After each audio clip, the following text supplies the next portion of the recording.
make sure that, oh, now you can hear me. So, welcome. This is Chuck Gilmore with Power to Sing Live, number 81. And I want to welcome you to the pre-show show. We'll start the show at the top of the hour.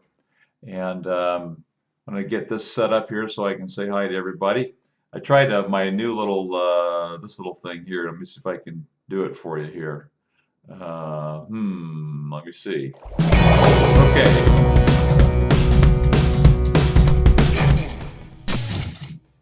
How's that? Not too bad? Okay, so there you go. It'll get better over the, hopefully sooner than later it'll get better. So I want to say hi to you today who've joined me. And let me see if I can find my live streaming page here. Where are we? Here we go. My live streaming page has your comments on it, so just want to say, get back down here to my area for chat, and that way I can say hello to you. Yupadios, hey, no sound. All right, so I think it's on now. There is sound now. Cool. All right, and I want to make sure that you can also see me. I'm guessing you can, since there is sound. So how's everybody doing? We're going to be talking today about 2 ways to sing high notes without cracking. This continues to be a topic of great interest throughout the world of singing. And so we're going to cover that today, and then some other things. So I'm Chuck Gilmore, and this is the pre-show show. How's everybody doing? So we've got Yupadios, nice to have you here. And Bridge, Altu, great to have you here. George, nice to have you join us today. Hey, Roseanne, how you doing? Says no video yet. Well, I hope there's video now. There should be video now. Please let me know. But there is video. So George says sounds okay. I'm showing video is okay. But please verify that for me now, okay? All right, so have you ever cracked? You ever cracked while you were singing and had that break? And maybe you're singing a high note or whatever. If you've cracked before in your songs, just in the comment section below say, that's me. Okay, let me know. Screen is still blank? Really? Is anyone else having the same problem? Roseanne, can you see me? Altu, can you see me? Apadios, can you see me? Because I see me on this thing. And it looks like it's working. Although I do see that there is nothing going there.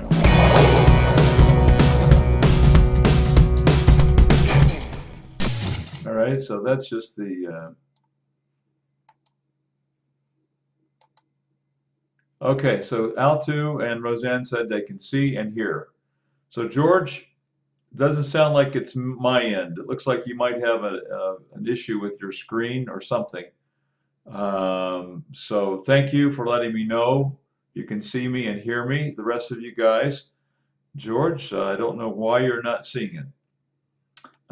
Okay, so anybody had a crack while they were singing?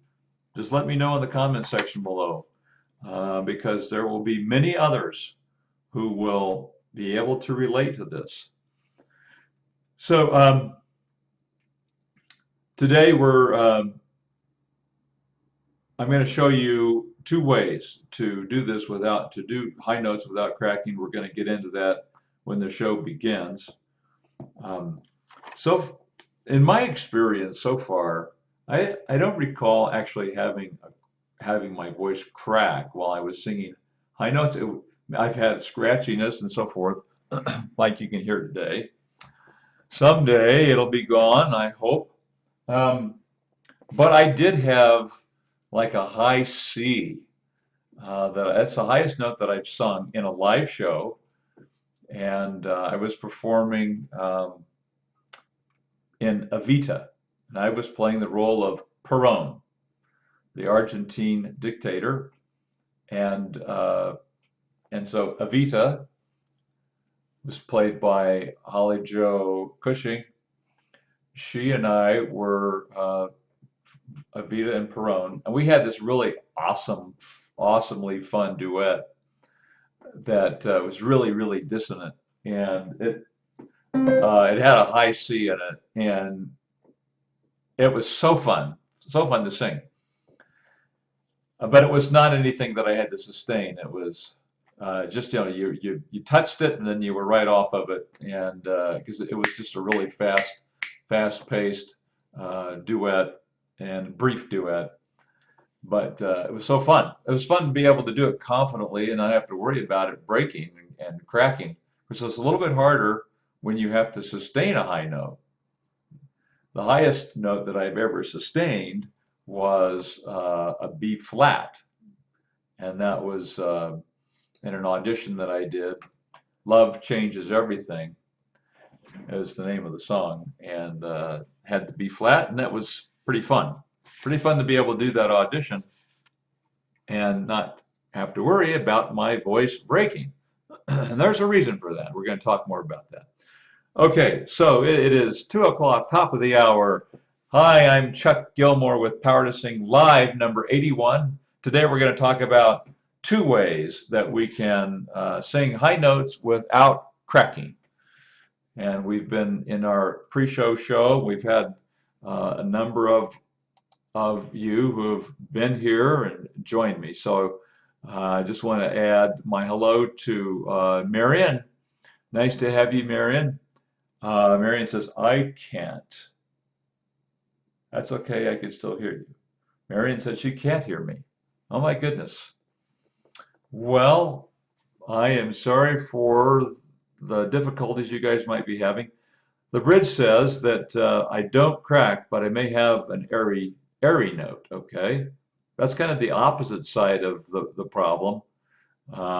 Usually the cracks happen, and they don't usually happen to someone who's singing light and airy. It's more about those who are doing other things. We'll talk about that in a second. So all indications are that my video and audio are working, and I'm sorry that there's some difficulty on your end. I don't know exactly why you would be having this happen. So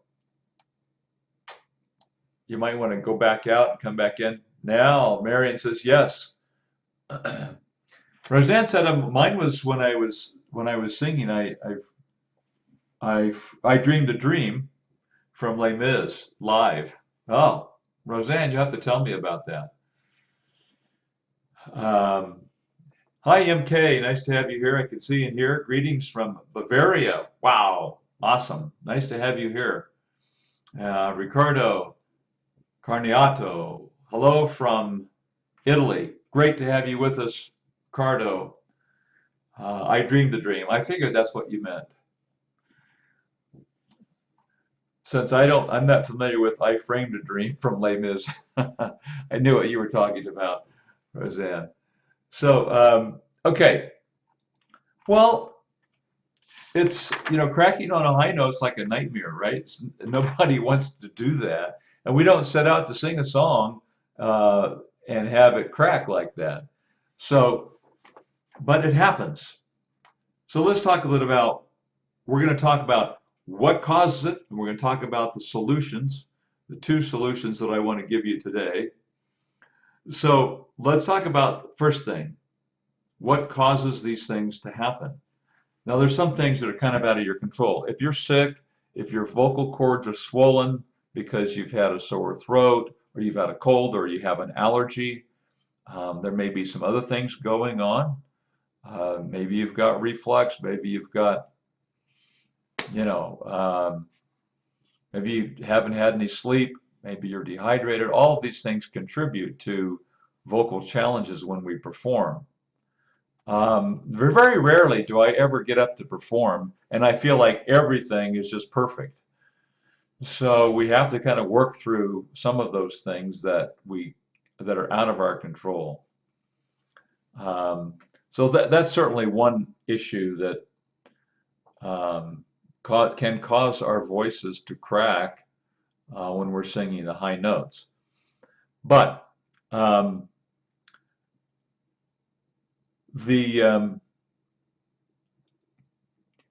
there are other things that we can control that cause our voices to crack. So what are they? Anybody have any ideas to what we do that we don't have to do necessarily, but what we tend to do sometimes that causes the voice to crack? While you're thinking about that, Marty, hey, haven't seen you for a while. Nice to have you join us today. Marty says, I found that trying a new song helps me avoid my old habit of pulling chest to reach up for the G4 and above. Old songs seem to be lodged in my bad habit toolbox. Marty, you are so right on with that comment. Particularly when we're learning this technique, I really think there's some advantage, and it sounds like you agree, Marty, that the songs that we start learning while we're learning this technique would probably be better if they were songs that we were not familiar with, that have no muscle memory at all, and that we can start fresh with. I think it's a really smart thing to do, is not to just go right back to the song that's been causing the problem. Not to say that you can't, but you can do that later. So Roseanne says, thanks, Marty. I'm going to have to experiment with that. It's a really great suggestion, Roseanne, because there's no muscle memory with a song that you've not done before. Yeah, Ricardo's got it right on. Both Marty and Ricardo, larynx going up and pulling the chest voice. Those are two issues that will frequently result in a crack in the voice. Also, one of the things that will happen is that if we start to spread the vowel, so if I'm singing love,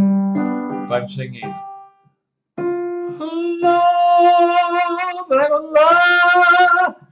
love, if I start to spread the vowel beyond where it is appropriate, then the spreading of the vowel starts to pull the larynx, impacts the position of the larynx, so it'll start pulling up, and chest voice starts being pulled up, and then we have this cascade of events.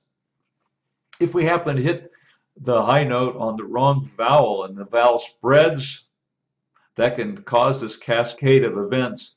Larynx comes up, chest voice gets pulled up, and it cracks. So George says, I'm finding that old jazz tunes help a lot.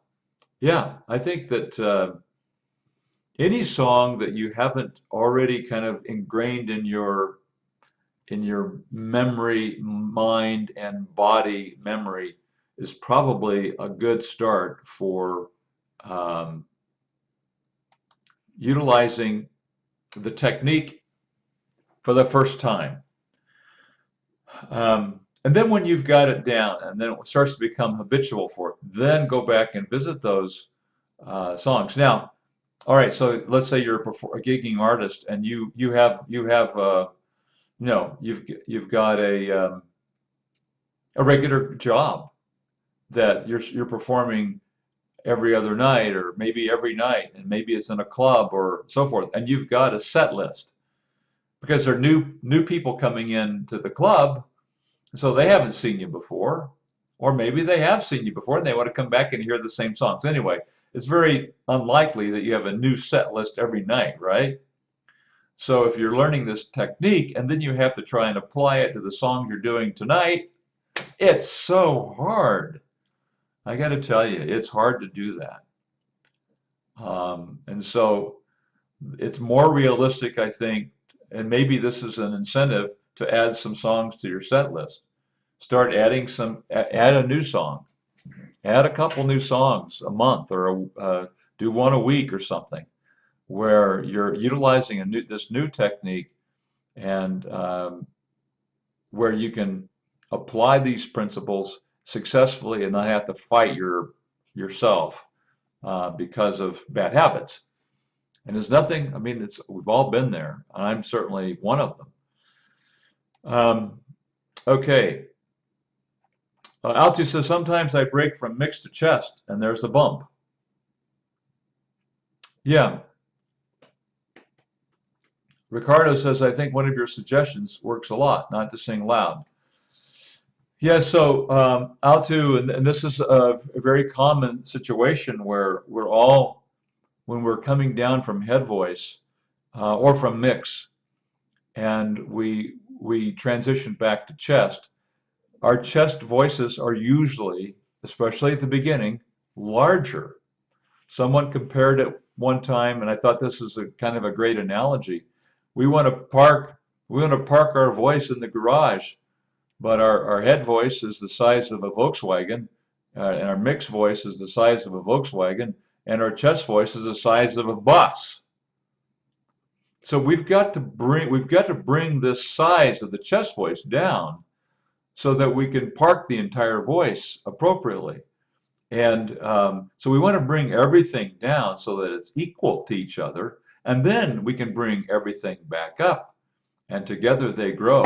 And that's a very effective way of implementing this technique, is to reduce the chest voice. And so when you're coming down,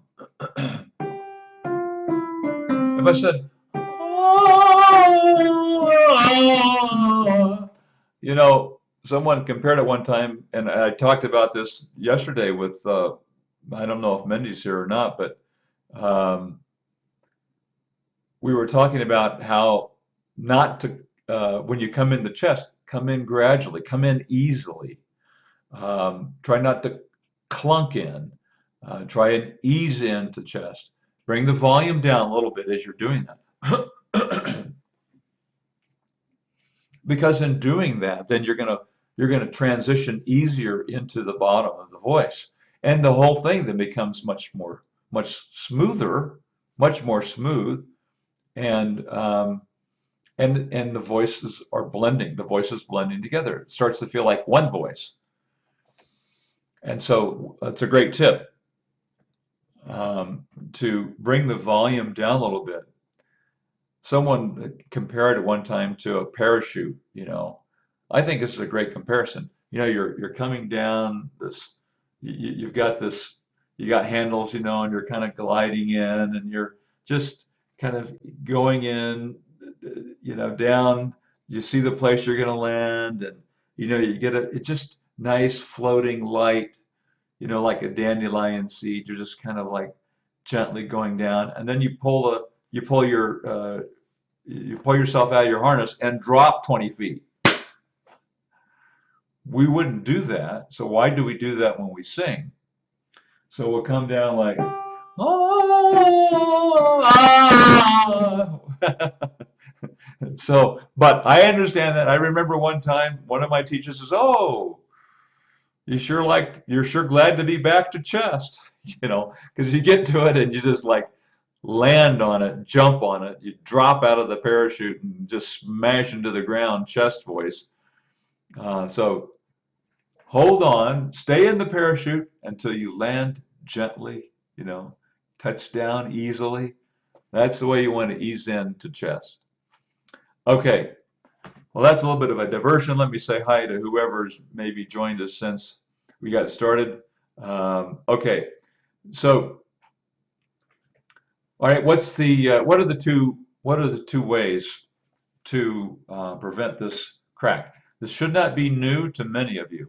Some of you who may have just be joining us and haven't been around for a while, they're very simple. They're very simple exercises, but they are extremely, extremely powerful.